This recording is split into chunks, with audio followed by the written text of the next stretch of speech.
Go ahead. Yes, sir. Yes, sir. Welcome to another episode of the It Gets Better, I Swear podcast. I'm your host, Louis Beans, and I'm here with Merc with the mic. What is going on, world? Chilling, Merc. How you doing? I'm good. Just another weekend, another cast. Not a lot of things of watching things and my regular stuff. So there you go. Yes, sir. I watched King You Kong do had vs. a bit Godzilla. of. Okay. Well, before we get to a big meal, I was about to say we got a bunch of little side dishes that came up this past week. Yeah. We have the second Suicide Squad James Gunn edition trailer, the Red Band. We have the Black Widow trailer. Finally, god damn, that's been a long ass time.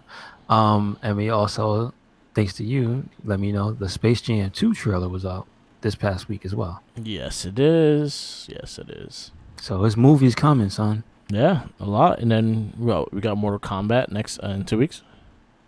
Isn't it shorter than that? Oh no, okay, it is. The 16th, I think. I see. Yeah. Yes, Got sir. Mortal Kombat right around the corner. I just watched the Black Widow trailer. I'm excited for it. I'm actually just really excited to see what they do with Taskmaster. I gotta give his costume 2 thumbs down. Sorry. Yeah. Bam.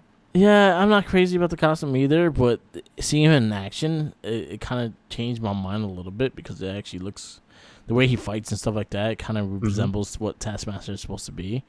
So I was fine with that. But it could look better. I just like the what is that? Was that Alvin Lee was the designer? I forgot the guy. Alvin Lee, the one with the hood. Yeah. Well, not even the hood. The one with the hockey mask with the like that yellow energy shield he used to have. Yeah, that's Alvin Lee. Yeah.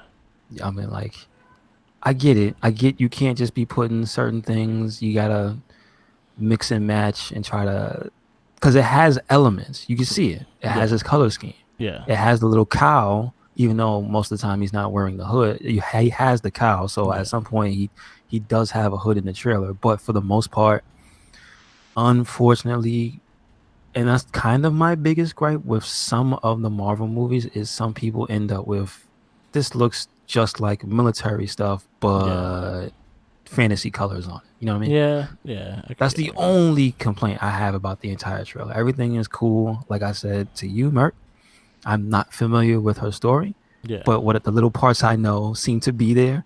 I said little Russian girls, ballerinas, female assassins, somebody speaking Russian or having a Russian accent, because it's clearly not her. It is what it is. And all the CG and action looks really, really good. So I can't really complain. But my man, why they had that generic him up? I'm just saying. He looks like almost like what Crossbones should look like. Yeah. I actually like he looks like Storm Shadow, just in like different colors. I can see it. I can see that. Yeah, he looks like the new Storm Shadow and shit. So I was fine with, again, like I'm not crazy about the look, but again, I saw it in action and that actually made me happy, just seeing it in action, and it looks pretty solid. But yeah, I could complain about it. Like Alvin Lee's suit is one of my favorite ones of Taskmaster, and that's what made me a fan of Taskmaster, was because of Alvin Lee. So and Gail Simone. So I would have liked that more, but the trailer itself was interesting. I might actually just rent it off the Disney Plus thing because it's like $30 and it's about the same price of going to the movies. So, well, what are? Do you know if current prices have dropped since last? I know. They're right back up to what, like $16? It's like $16, yeah. Yeah. They can't afford it. They can't afford to drop prices. Yeah. How fast they turn. Well, you typically in a depression, things turn downwards. But hey, this is current day America where they don't give a damn. So exactly. Yeah, you're right. Exactly. They didn't. You could be down on your luck. Everybody could be down on their luck. They still want their full price, right? Damn right. And people gonna give it to them. I think some places that is charging more. So like I said, people who's down on their luck, but people still gonna get their money away anyway. Yeah. I mean, I'll see the movie. I won't tell you how I see it. Let's just put it at that. I won't see it. You I'm ain't gonna see it. Disney ain't gonna like how I see it. I didn't say all that, but I'ma see it. I'ma have an opinion on it. Yeah. So there you go. My opinion is that you charge too much for this damn movie. $2 too damn much. I'm about to cut my hair like the rent too damn high guy, man. Keep it up. I saw the Space Jam trailer, Space Jam 2. Yeah.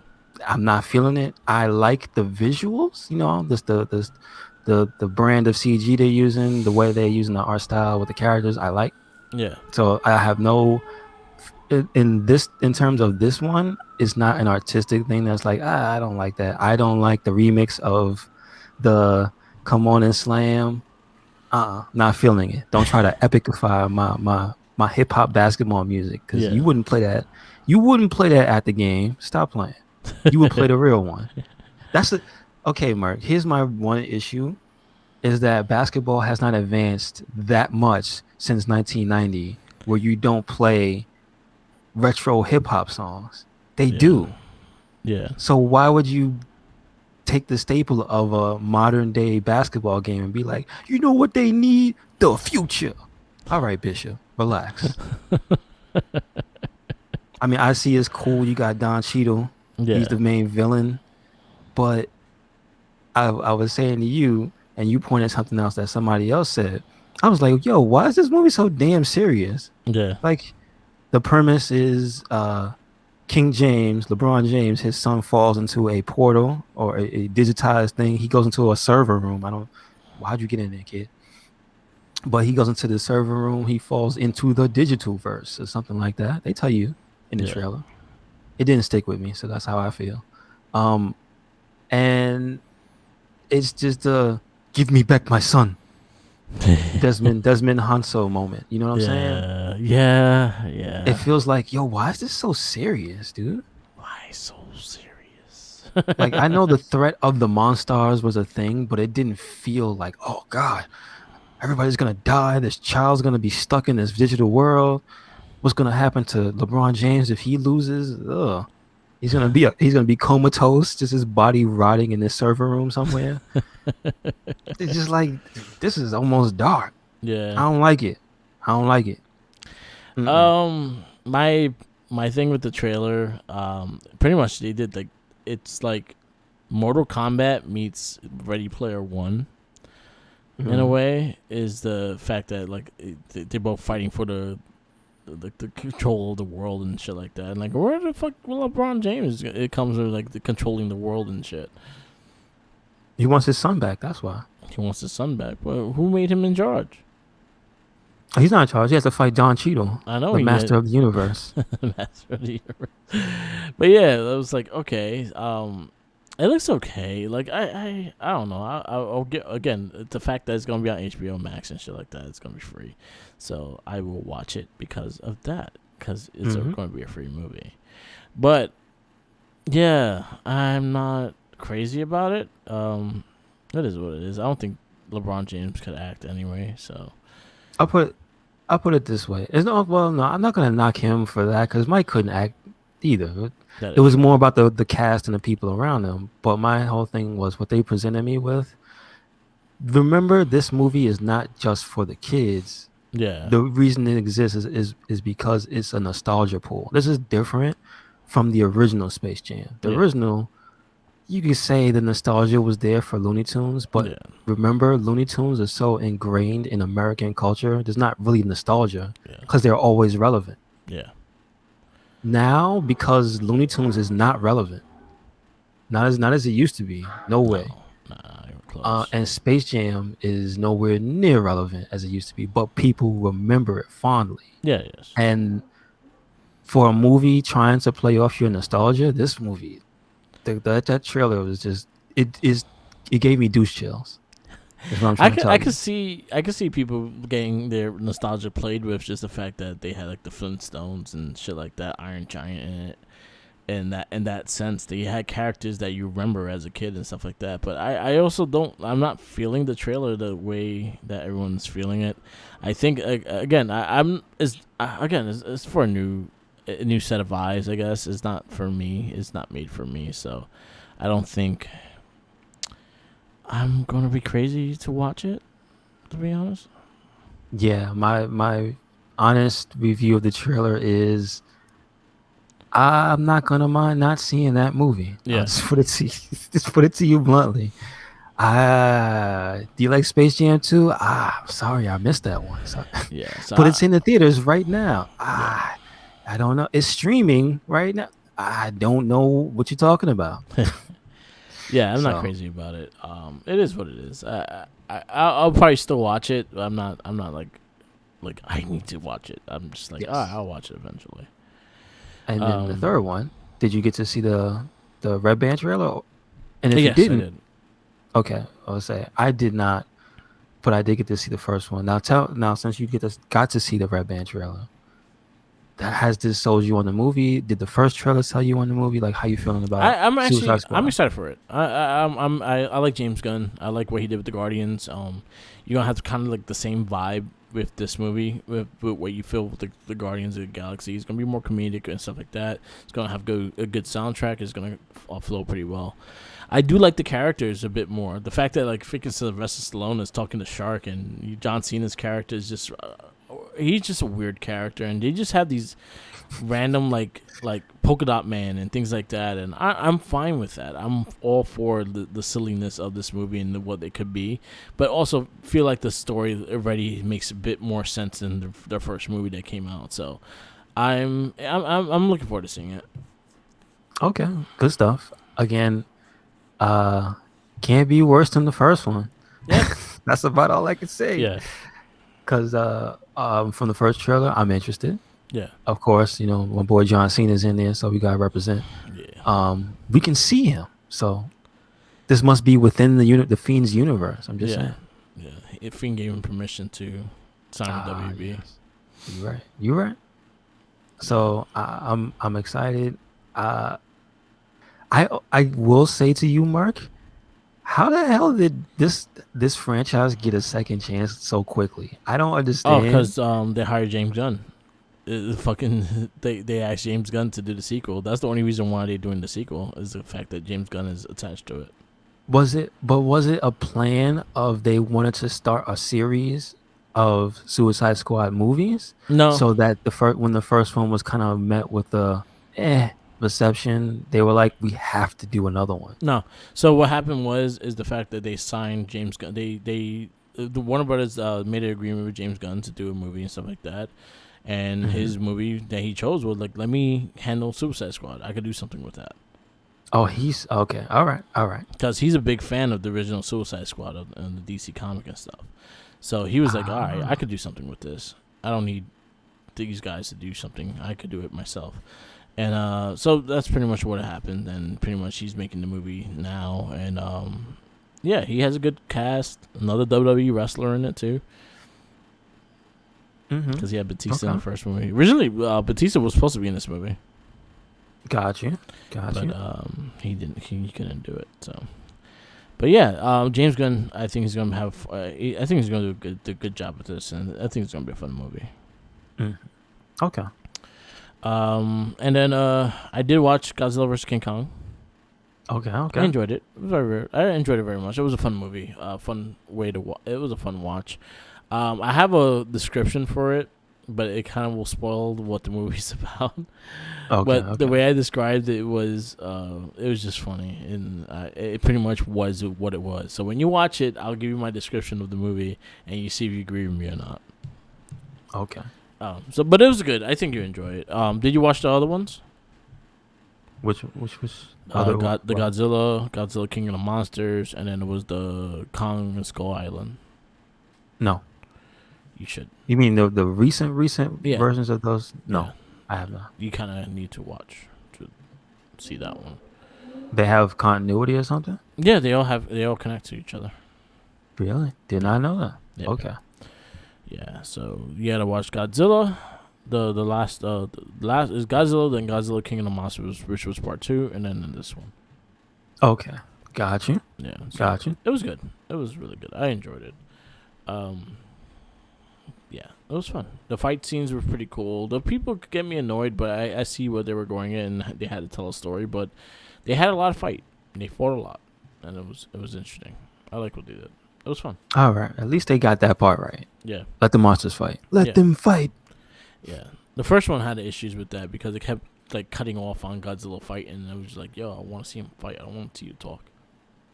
True. But this is also true. That was it. But it was good. I did enjoy it. It was fun. Yeah. Have I played anything new? Nah. I honestly I just started Ratchet and Clank, the remastered one on the PS4. Well, PS4. I'm playing on my PS5, but it's PS4. It's actually a free game. Like you could just download it for free on your PS4. Nice. It's just a gift, like to stay home, kind of thing. They have like a thing to stay home. For PlayStation, they're giving free games out. So that was one of the free games. Definitely take advantage of it. It's a fun game. Check it out. I got you. Cool. Yeah. Cool beans. I did get to try out Monster Hunter Rise this week, so Nice. definitely got a feel for the game. I like the different options for the aerial controls and whatnot. Yeah. I didn't get to try all the weapons. It was a friend of mine that brought their Switch, so I got to try it out. So I'm definitely interested in it. So we'll see. Okay. Cool. Is it a big difference between World and that?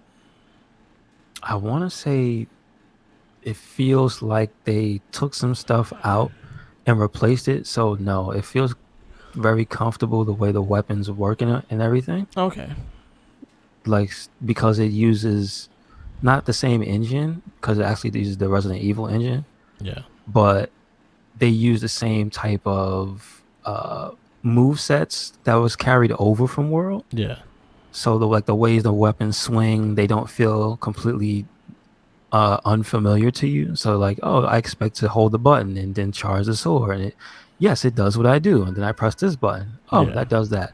So a lot of the mechanics on the universal mechanics are the same. Okay. But then on top of it, you have the mobility from the wire bugs, the ability to climb on the walls, the ability to ride the dog, the cat that throws bombs or does crazy things around you. Yeah.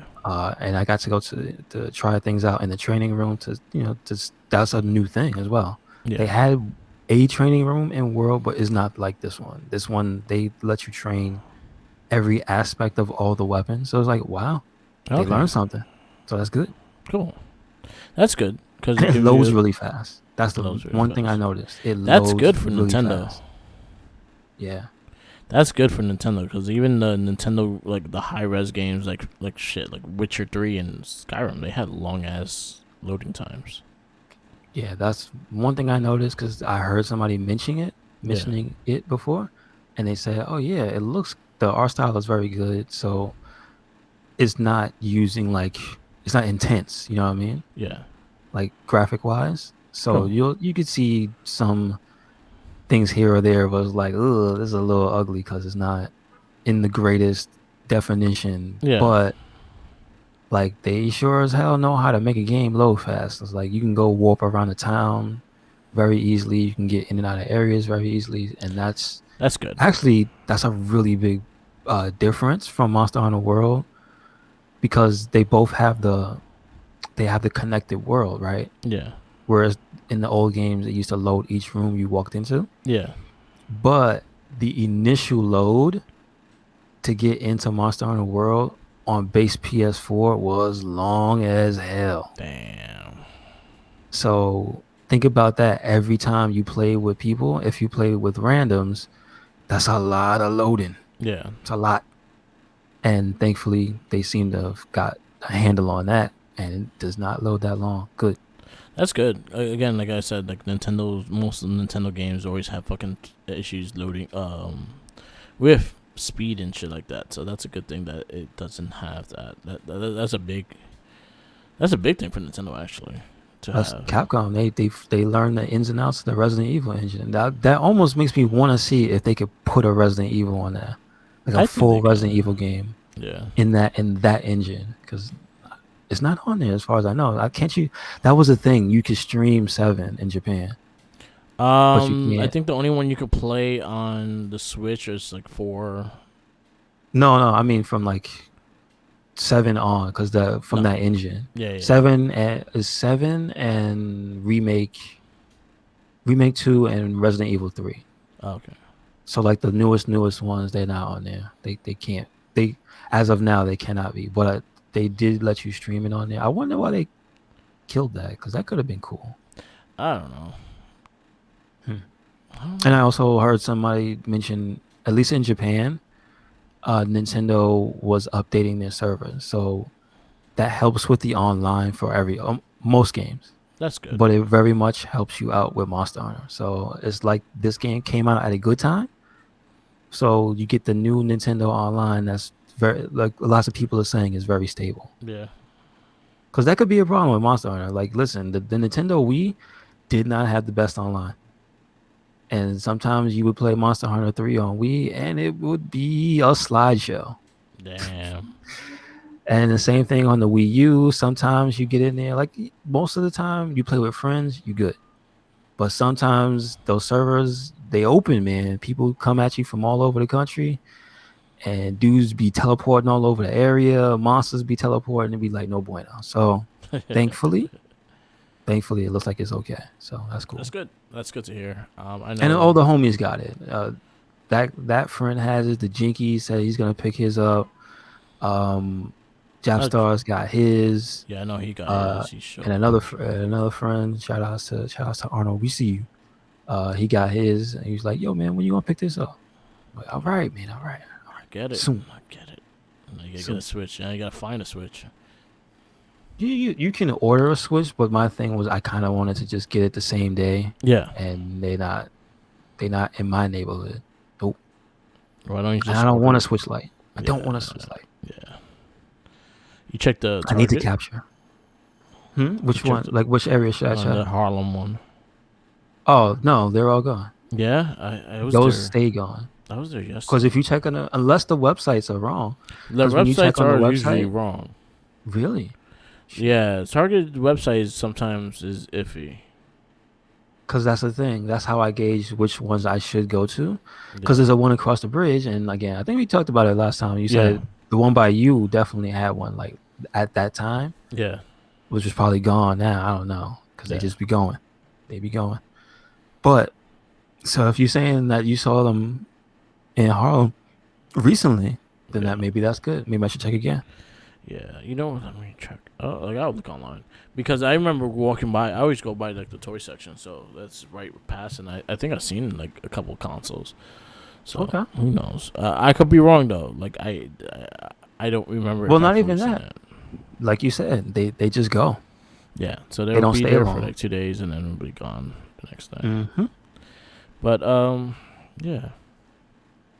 So that's all that good news. Yeah, that's good. I'm glad it's playing well on that system because I think it's gonna get a lot of people getting on that now and like buying a damn Switch now for it. I don't know if it was total sales or if it was Japan only. I think it would make sense if it was Japan only, but I think they said it passed 4 million. So I wouldn't doubt that. That was a big like game. 3 days. So yeah. And that's probably the reason why you can't find shit right now either, is the fact that everyone's getting that game. This is true. So the game's not a problem. Just get it digital. They have a special edition which is limited. So if you didn't pre-order it, don't expect to find that. Yeah. Some people did get it day of by just walking in. So there's that. But like if it's like a week, don't look for that. Yeah. But like the game itself is on the store. Yeah. I it depends on the game. I don't care. Like I stopped caring if it's physical or not, unless it has a cool thing with the case and shit. Like the Yakuza 6 had like the whiskey glasses and stuff like that. Mm-hmm. So it's only if it's worth getting in that sense, then I'll get it. But it's usually not a big deal no more. I get a lot of this shit digital anyway. True that. Yeah. But I'm glad. I'm glad that it's getting the reception that it is. I feel like it's a huge game for the system anyway. So, because they haven't had anything in quite some time. So, True story. it's been a while since like Switch had a big game. Well, don't forget Animal Crossing was last year though. No, but 1 a year is not bad because the number of units that game sold was ridiculous. Yeah, that's a first party game too. They don't have to worry. They can take it easy. That game came out in a perfect time. Mm-hmm. Like it came out during the beginning of the pandemic that people couldn't socialize outside. So this is a game that's all about socializing with your friends and fucking visiting your islands and stuff like that. True. Oh yeah, there's a Monster Hunter Deluxe Edition system. Mm-hmm. Yeah, that's the one. That's the one my friend had showed me. That's cool. And he has but he had the Pro controller because, the Pro controller is worth getting. I'll say that 100%. Mm-hmm. Mm-hmm. It is a good controller. It's funny because I think Jabstar has the light, so he's playing a Pro controller on the light, and it's just I feel bad for him because he has the little screen. I was like, dude, that's something you need to pay on a big TV. Yeah. No, 100%. 100%. Yeah. Yeah. The system's gonna be crazy. They're finding it now. If I find something, I'll let you know. I'll give you a heads up and shit. Because if you know you're gonna get it like that day and shit like that, I'm like, all right. If I have enough money, I'll grab it and just give me the money, kind of shit. Okay. Yeah. So you'll see. Yes, sir. Because I usually go early too. When I'm there, I'm usually the first person there and shit like that. So usually they're just bringing shit in, especially the one mines, because a lot of people don't know it's there, and usually people use that one more for grocery shopping than actual buying games because people don't even know there's a game section in there. Gotcha. It's so tiny, that's why. There's like maybe it has like one wall that has the games they have. It has the cards and it has another thing with end cap with the controllers, and that's it. Oh, okay. Yeah, so it's tiny. So oh yeah, I'll let you know. Let's go into this movie. Yes, sir. So, and this movie for The Verdict, our theatrical, this time we're going through theatrical releases of superhero movies from superhero and comic book movies. From what's the years? The 1980 until 2000? 1978 to 2000. So pretty much 2 decades of superhero and comic book movies. Gotcha. So today's cast. Week, The Batman. The Tim Burton Batman, starring Michael Keaton and Kim Basinger. Yes, sir. Basinger.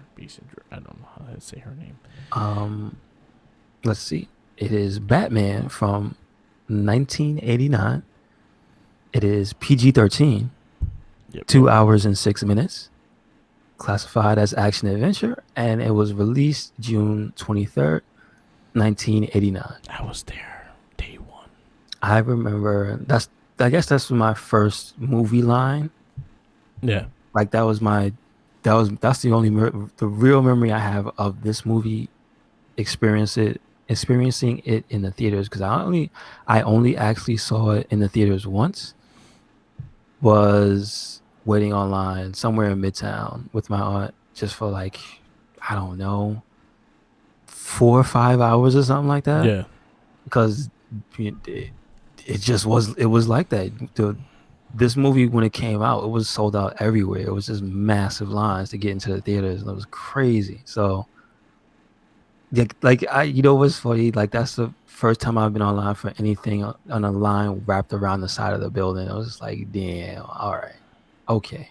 And I was a kid. Yeah. So I was not happy. That's all I remember. I mean, I was happy to see the movie, though. Yeah. I will say that. My initial first viewing of Batman, I do remember being happy to see the movie. Yeah. Me too. Like, I was excited for this. I remember seeing the first trailer, and I was like, we gotta see this. And I remember, you want to know what I remember really clearly? You remember when WB used to have like the Donald, like Daffy Duck and Bugs Bunny sell like the movie merchandise in the beginning of the movie? Yes, this is true. So that's something I remember clearly for Batman because they had Batman shirts and flashlights, and then I was like, oh, I want this, and we find out how much it was. They were like $50 a shirt and shit. Really? Yeah, Okay. they were like They was trying to overpriced get shit. They were very overpriced, but they had the WB, the Daffy Duck and Bugs Bunny like selling you merchandise and stuff like that in the beginning of the movie, and then it was just I very had fond memories of it. I have not watched this movie in a while, so now me watching it now, like I see a lot of the like the effects that just doesn't like it doesn't age well. So like the first like the opening scene when he was taking care of the crooks, and when you see Batman for the first time, he's a silhouette on the building, and you see that CGI. It was like very cartoony of him going back in the building. It just looked weird to me. And it was just that's something that's just stood out because I'm watching a 4K TV and stuff like that. And he just looked like the animated series Batman going back in the building.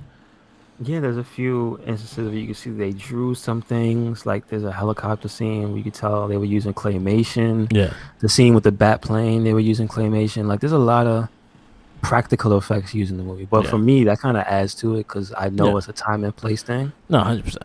I dug So it. like, I dug it. It's just like that was one thing that I just thought out because it looked like a cartoon, like a cartoon bat going into the building. mm-hmm. I did Like like they this movie tried a lot. their ass off, man. Yeah, It's interesting. yeah. Oh, Tim Burton is the director of this, so you kind of expect that. Like that was his style during that time. I don't think he had any. Like, what was his movie before this? I think it was. I What's- couldn't tell you Was this his first? No, it can't be his first. because movie. I was too young to know. So I wasn't. This is before I was a fan of anybody. Yeah. You know what I mean? So I'm just very curious if that was his first directorial. Well, he did like a lot of short movies. no, because apparently no. Oh, You might Pee be Wee right. Herman. Pee Wee Herman was his first movie, and then Okay. Beetlejuice. This was right after Okay. Beetlejuice. Okay. Why didn't I remember Beetlejuice being before this? I don't know why. So Pee Wee's don't know. Big Adventure was his first movie, and then he did a bunch of Okay. shorts, and then Beetlejuice was his second movie. Batman was third. Ever Scissorhands was fourth. Got you. Okay. Cool.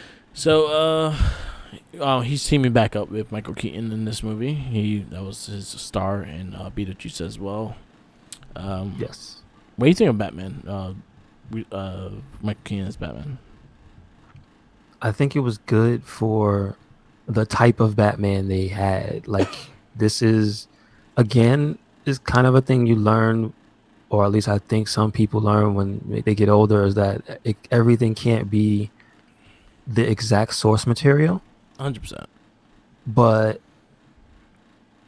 if you ask yourself, was this a good version of the thing? Yeah. And you could say yes, then it was good. So that's for this. I could say the version of Batman that they showed me, he's the best version of a Batman. Because I'll be honest with you, I never read a Batman comic book at this point in my life. As Yeah. a kid, I was reading sporadically Marvel every once in a while. Yeah. The Batman cartoon was not the one we know because it was the older cartoon. So it wasn't even this Batman. Yeah. Like this was the darkest Batman. Like I'm just saying from a non-comic book reader. Yeah. From that perspective, this is the darkest Batman I knew at the time. Like I think at the time we wouldn't have known how dark Batman was because we were reading at that time. So that was during the time when like Neil Gaiman and Alan Moore was writing Batman. Honestly, I was too young for that. You were too young for that. We were about the same age. So, but it was just this different style, more gothic look and things like that. And I feel like that was Tim Burton's reasoning for His the way wheelhouse. he put the movie. Yeah. It fit. Yeah. It fit him to a T, right? Like Yeah, that's his 100%. aesthetic. Yeah. He just knows how to work in that space. So yeah, you're right. Yeah. So, But as far as Batman, yeah, he was great. yeah, he was a good Batman. He had the serious cowl, like his face was serious and things like that. Like the way he presented himself and things like that, I thought was fine. I thought he was okay. Bruce Wayne. It's just like Michael Keaton's not the Bruce Wayne look, I guess. of Yeah, what I can see think that, Bruce but Wayne looked like. I could because it's kind of colored by. I don't want to say reality, because the animated series kind of gives you like the most people's hearts and minds. That's Yeah. probably like the top of what Bruce Wayne could be, right? Yeah. But like for the time period, that's 89, 90-ish, you know what I mean? Yeah. Like he looked fine for that. I know older people would think maybe less or more of him because if you're a fan of him, but again, remember when I saw it, I didn't know who the hell he was. Yeah. And kind of when I watched this movie, I didn't go into the movie like thinking about the actors and actresses Yeah. compared to the other things they're doing. Like for some reason, I'm not saying that's not a thing you should do. You could go ahead and do that, but for Yeah. some reason, it just wasn't a thing I was thinking of doing. Yeah. Because I know Kim Basinger's been in a bunch of other movies, but when I was watching this movie, I didn't feel like this is Kim Basinger from X. Yeah. Or that's Michael Keaton from X. So I don't know. Maybe it's because the role was simple enough for each thing that it just felt like people. Yeah. Because there were some scenes that, going back and watching it with adult eyes, I realized, oh, this movie, it was a little bit more like the personalities of each character. They were more personable than I thought. I thought everybody was just a generic slice, and the only people who stood out were the Joker and Batman. Yeah. I was like, no, Commissioner Gordon had his quirks. The little cop that was on the payroll, he had his quirk. The annoying photographer, he had his quirk. Like, Kim Basinger stood out. Like she had a personality and everything. I was like, Michael Keaton, he knew when to turn the charm on as Bruce Wayne, because obviously he got him laid, right? Batman got booted. Which again, I don't know if that's just a thing from the time or if that's just like a liberating thing for people to do. But I think realistically, maybe of the mindset, I don't know if exactly at that time was the AIDS crisis a thing where people still just randomly slept with each other like that. I don't, you know what I'm saying? That was like the beginning, like that was like the big, like the beginning of shit. I'm just saying, but like I'm going back with adult eyes, seeing stuff like that, it always makes me go, at this point in history when things are happening, like that just seems like weird casual sex with a person of her caliber being a famous photographer, and like, what, I'm just going to sleep with this billionaire dude. But I mean, hey, listen, it's a billionaire dude, right? Odds are you'll be all right. Unless he kills you, unless he kills you, you'll be and mounts you on his wall, you'll be all right? So that didn't happen. Turns out he was the Batman. He was the Batman. It's funny when Alfred just let her in. And it was like, yo, Alfred, I'm gonna sue you. I'm gonna fire your ass.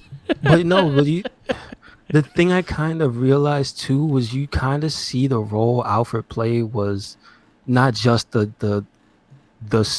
I don't want to say stereotypical, but it's like, we know Alfred's gonna be the father figure, the guiding hand. But he also seemed kind of sad for Bruce. He wanted him to have a social life. He wanted him to fall in love and all that shit.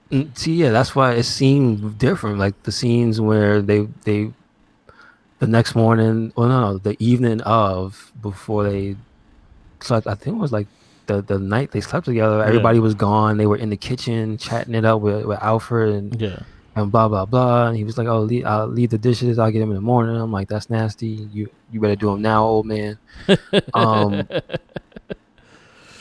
But it was just like, it seemed he was really trying to help his boy. He was not just being a father figure. He was also being a wingman, but he was also being like, "Hey, man, you need some of that, because you're not all right, homie." You know what I mean? It's like what it seemed like. And he was happy to see somebody who didn't seem to be just after him, because I guess that's the thing. You know what I mean? Yeah. No, I 100% agree. I like that Alfred in this. But he also kind of like fucked his secret identity up. Just letting her in. I felt a little odd about that, especially since you say that there was going to be like a planned set of movies. Like, what? That's not something you do in the first movie. damn, man, that was good. Let me tell you my secret identity. It's just like, really, bro?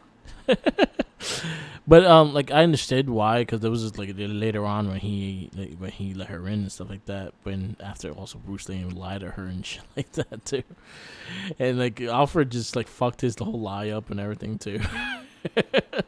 Yo, Because Alfred you wanted him to fired, get man. caught. You wanted him to get caught.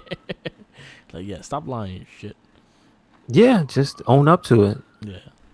But then again, there's some things that I feel like that wouldn't be what would happen. I don't think Alfred today would do that. No, he won't. He'd get fired. No, I mean, like character wise, Yeah. he'd be like, he knows the importance of keeping him. Oh, Yeah. Scott Steiner's here. Yeah. Yeah, that was something like that. I did like the bat suit. I thought the bat suit was cool. I know the limitations of the bat suit and what it was able to do and stuff like that, but I think they presented it pretty well for when they actually did the action scenes and stuff like that. I think they presented the bat suit to have the technology, have different like gadgets, things like that. So they kind of played that. The one thing I also give it a little thing is the fact that they kind of showed the little detective work he did, especially like figuring out who was Joker and stuff like that. They kind of showed that the detective in him in that sense, which I liked because a lot of the movies did not show that part of Batman. I like that they showed small details that added up to like Batman's entire character. Like when he was calculating the weight, Yeah, how much you weigh, he was adjusting the thing on his belt. So you imagine he was setting the weight limit or whatever for the grappling hook. yeah. And then when she lied to and it didn't go all the way up, it was like, you don't weigh so and so, and it dropped off. And I was just Asshole. like, well, he was, that showed that he was actually planning on, knowing the exact number and Yeah. planning for it in a way that's like a meticulous detail only a superhero would use. Yeah, It's like, because that's Batman. yeah. So don't lie to Batman. Tell him your weight. Just saying. That's something I did like about it though. Like it did have those Batman elements of just the gadgets and the detective work and things like that. Him actually trying to figure out things and like again the identity of Joker and things like that. I did appreciate that in this movie, and it actually made this movie. I like this movie a lot more because of it. Because I didn't remember how much he did to figure out like who was Joker and things like that. I did not remember that. So basically, me seeing that, I was like, oh shit, he did a lot to like figure out the identities and shit. True. So But I mean, technically Joker didn't hide anything. yeah, It's but he crazy. didn't know. He didn't know True. him. It was like someone he saw every day and shit. And then there's the element of them changing things to suit their narrative. Obviously, Batman does not kill. He killed a lot. This Batman, he murdered 2/3 of Joker's gang. He murdered, but then again, he did not like do the work himself though. Yeah, true. Like, he blamed the car. Or he just let a dude fall, or the guys end up killing themselves through combat. Yeah. You know what I mean? Like a lot of it is not. Batman's not shooting people to death. He's not snapping necks and things. But he's letting if the he car whoops do your it. ass, if he whoops your ass and you happen to slip down a crack, that's not his fault. Man, Batman just beats everyone to the ends of life. Like, have you ever watched like the even the newer movies or even the cartoons and shit like that? He was never like gentle. Like he beat the shit out of you until you want to die, and then he just like, oh, I'm not killing you. I don't kill. Ha ha ha ha. But I'll So paralyze maybe your he's ass. worse. I'll Maybe he's paralyze worse. your ass for like 3 months. Now he's just a sadist. I don't know. I don't know, man. But they do go through like different parts of why I like Batman, because I realize why I like the Joker.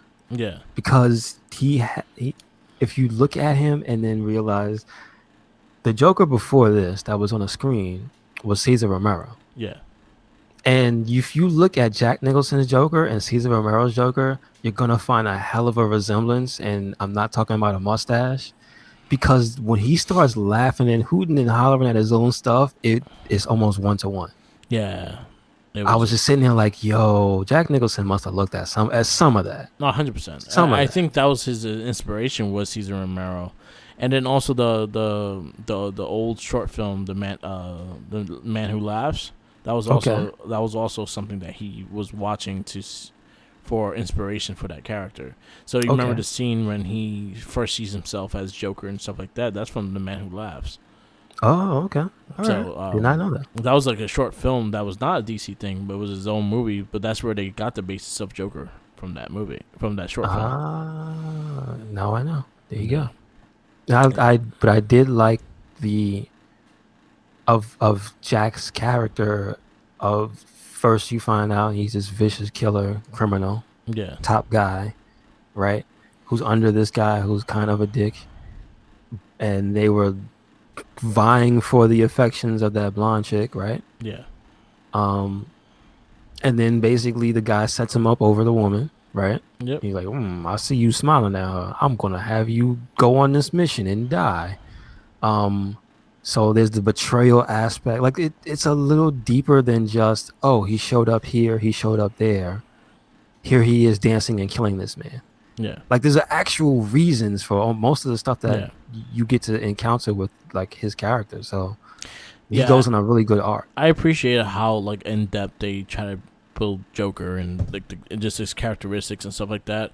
I just read recently, a couple months ago, they did the Three Jokers comic book and stuff like that, and he reminded me so much. Like honestly, like if they would have put a side by side of the criminal version of the criminal, the criminal, that Joker version, that version of the Joker was Jack Nicholson 100%. And like, you could also see where that version of the Joker inspired the animated series one. Yeah, because his humor.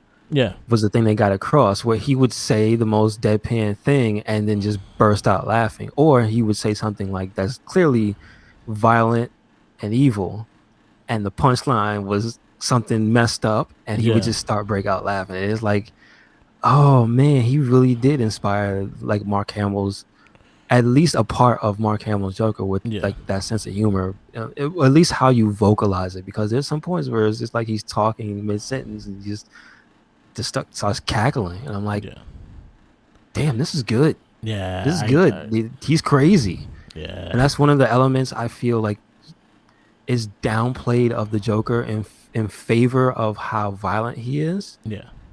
Like I think recently they constantly play up, he's gonna cut you up, he's gonna stab you. His whole thing is he's Jack the Ripper. But the other thing that they don't like, it almost feels like an afterthought, is he's corny.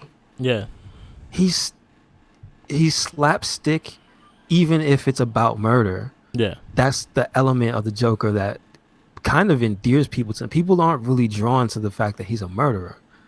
They're drawn to the fact that he's a clown that makes corny jokes and laughs about it, but he happens to be laughing at the corny joke was about a murder. You know what I'm saying? Like that kind of captured that element, and so when I think about when people battle for who's the best Joker, I go, if you want to say Jack Nicholson was the best Joker, okay. Yeah, mine's is always Mark Hamill, but then again, you see the elements of what he took for his Joker. Just this animated series Joker, I think, is the best Joker.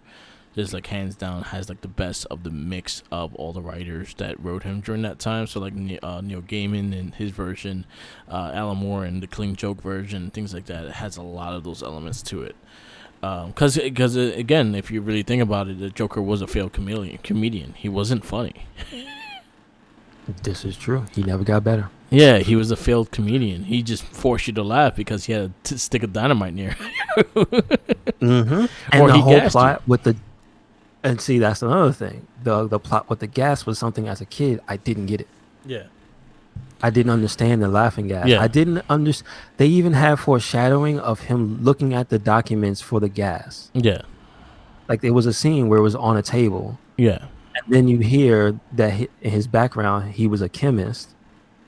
And then you realize that was one of the plans that he was cooking up the entire time. Yeah. And then the reason ends up being something as corny as making people die with a smile on their face. That's it. Yeah.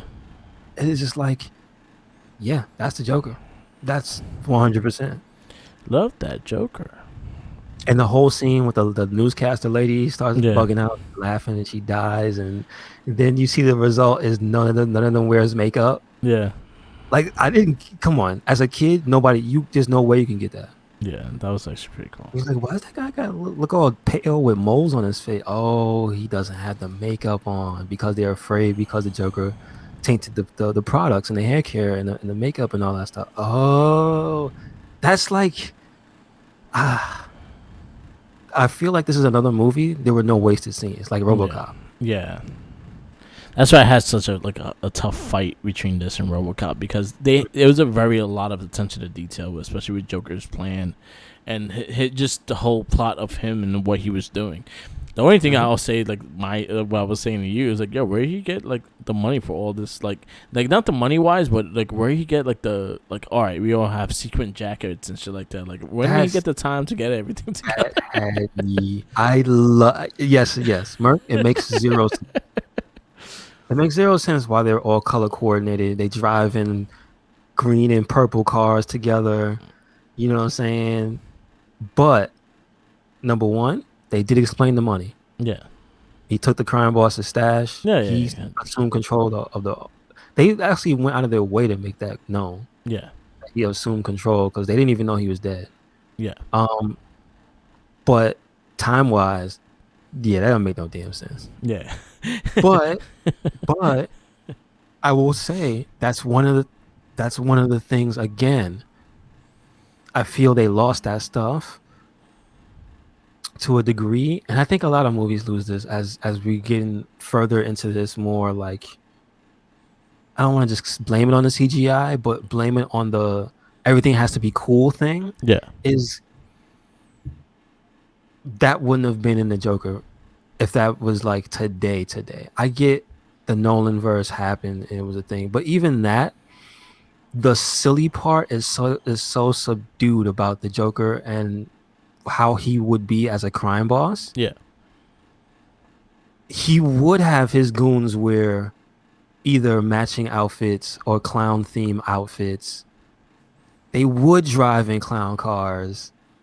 You know, they would have guns with like candy stripes on them or something like that. They might have clown noses. That is a thing that it sets the character apart from everything, because how do I take you serious? But I can't not take you serious because you're out here murdering people. Yeah. So again, that's another dynamic of the Joker. It's like, this is ridiculous. What am I looking at? Oh God, they got guns. It's just like, damn. All right. So yeah, it stands out. It does stand out, but for me, it's for the better. Yeah. Although, yeah, time wise, it's like that. Yeah, I was like, yo, where you get right? Who made these? And then I'm like, this, they don't have the technology to like print something really fast of his face and shit. I was like, yo, no, they were nice. They were cool looking though. I actually liked it. And then also his suits. I was like, yo, he just changed his whole wardrobe. Where he go shopping? Well, you know. But then again, he got his henchmen by all that shit.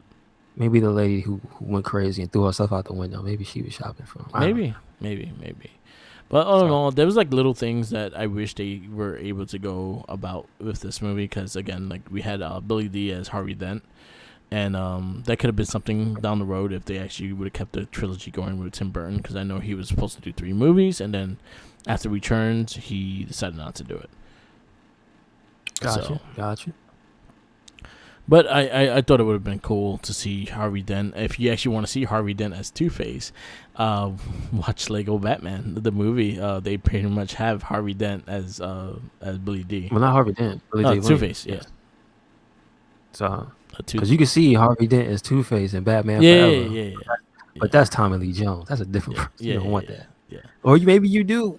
Yeah. Well, Two-Face in the Lego Batman is Billy Dee. And it's voiced by Billy Dee as well, which is, I really appreciated that. But that's cool. Other than that, like I really enjoyed this movie. It was a product of its time, but it was just a fun movie.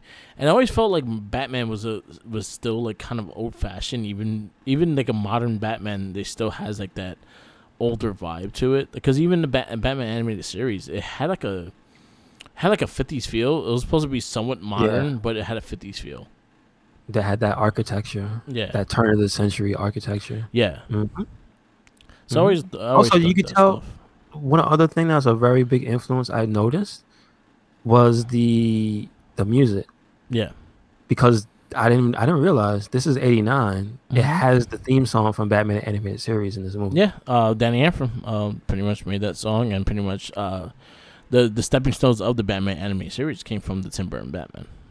So you get to see it full on happen, and it was like, oh, that's cool. Yeah, and then also the Prince being on the soundtrack was dope as well. Yes. I did like the soundtrack and everything. The Batmobile is still probably one of my favorite cars, like looking wise. But then again, in the watching it now too, it was like, yo, why is the Batmobile so slow? Well, you know what? Gotham City was so packed. If he Yeah. went any faster, he'd have killed everybody. Well, he act like he wasn't killing everybody. He blew No, up a but whole factory of people. no innocence. He knew everybody in the factory was a Joker man. I'm telling you. Yeah, Batman had like a lot of murders. Like he killed a whole Yeah. factory of people, and He had a hit list. you're not gonna tell me that he did not kill them. Like he murdered the motherfuckers, and then he blamed it on the car. He was like, "Oh, I wasn't driving the car. I didn't do it. Ha ha ha. So I didn't murder nobody. The car did it. But you control the car with your voice. So I trust you, Batman. I trust you. I think this is gonna be my number 2 movie. I think it's gonna be right under RoboCop. I think RoboCop, like what you're saying, like the attention to details and the little, this had it as well, and I cannot like break out with that. But I think I liked RoboCop slightly better.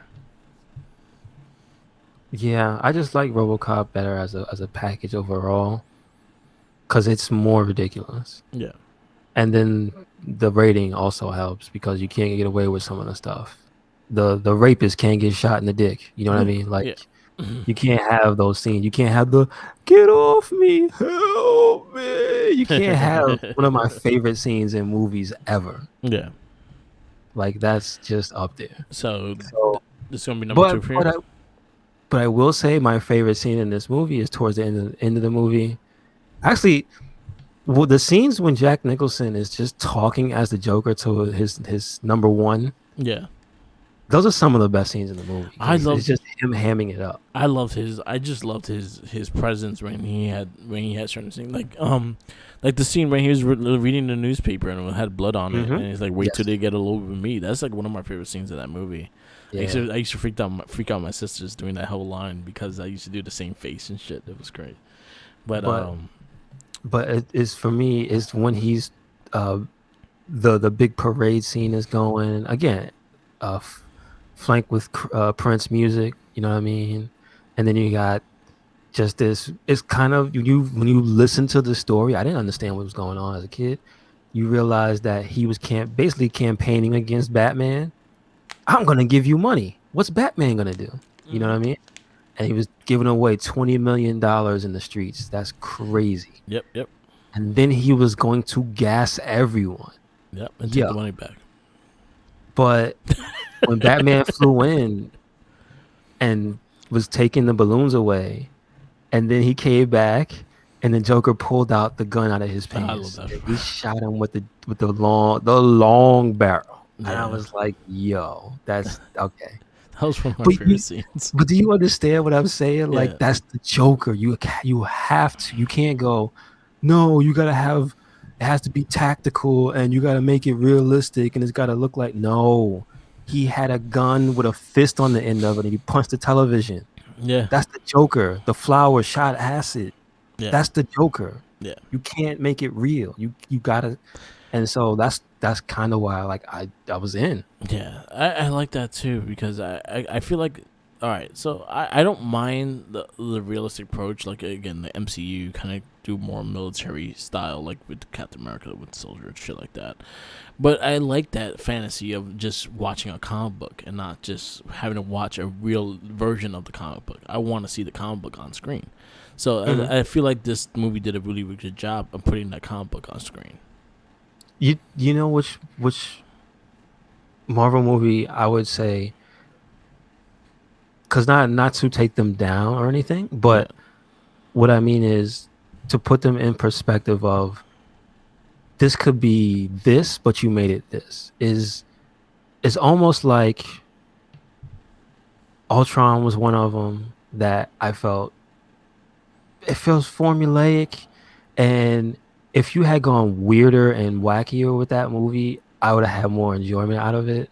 And I don't mean like, Ultron spitting rhymes and he's spinning on his head. I don't mean that, He should but I have. just mean, yeah, you should have. But I just mean like that movie was with a robot, and it really did feel devoid of life as the villain, is what I'm saying. And it's like, this feels less like a comic book movie and more like a lesson in real life. Careful, guys, because the server might come to life and kill you. Yeah. That's kind of, you know, like is how did you take something so fantastical and make it almost feel normal? Yeah. And it's like it loses fantasy element. So anytime a movie almost grounds the villain, it's like, oh man, I wanted you to be weird. Yeah, I agree with that. I think this movie did a great job. And then to this day, it's probably still one of my favorite performances as Joker for Jack Nicholson. It's just, he had that. He had those corny jokes, but they were still like funny because the way he acted with the joke. So it doesn't mean the shit was funny. It was just the way him reacting to it was the funny part. It was just him laughing at his own joke and shit. And then just the silly Joker shit he did, like the buzzer, the hand buzzer. The flower, the oversized barrel gun, the shit like that. Like those, that's what you expect from the Joker.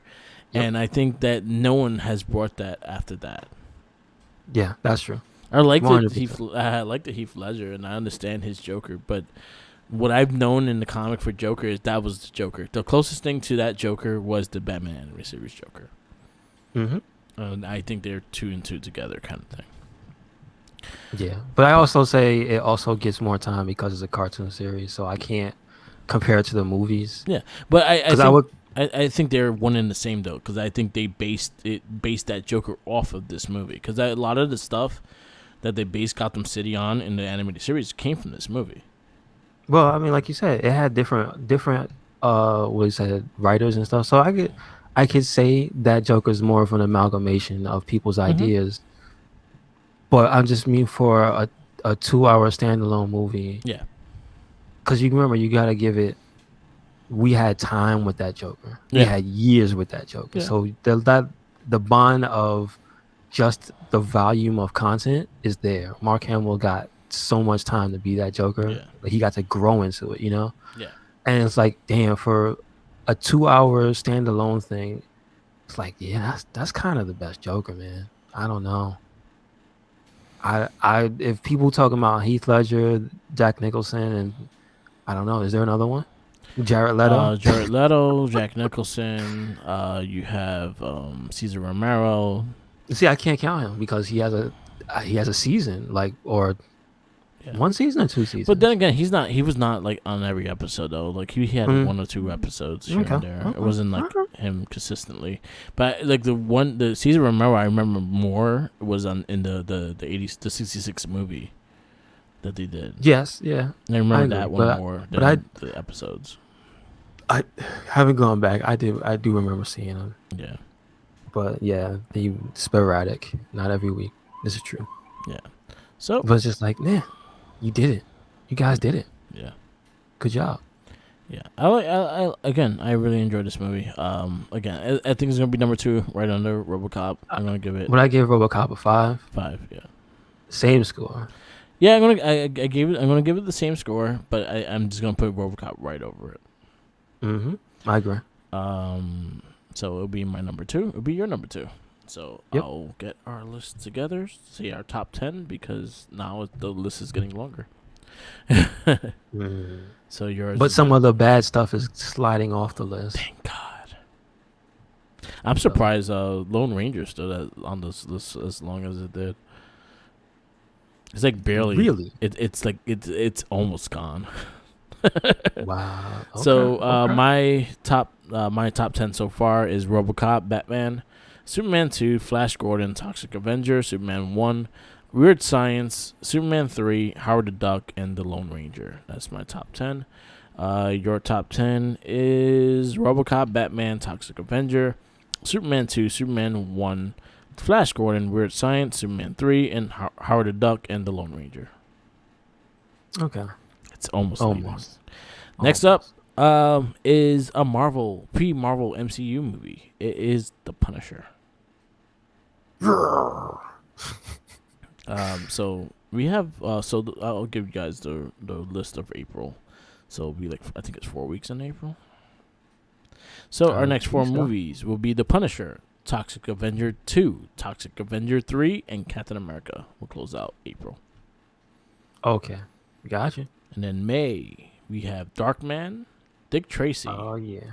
Hardwire and RoboCop 2. Please, the Angry Video Game Nerd just put up a Darkman video.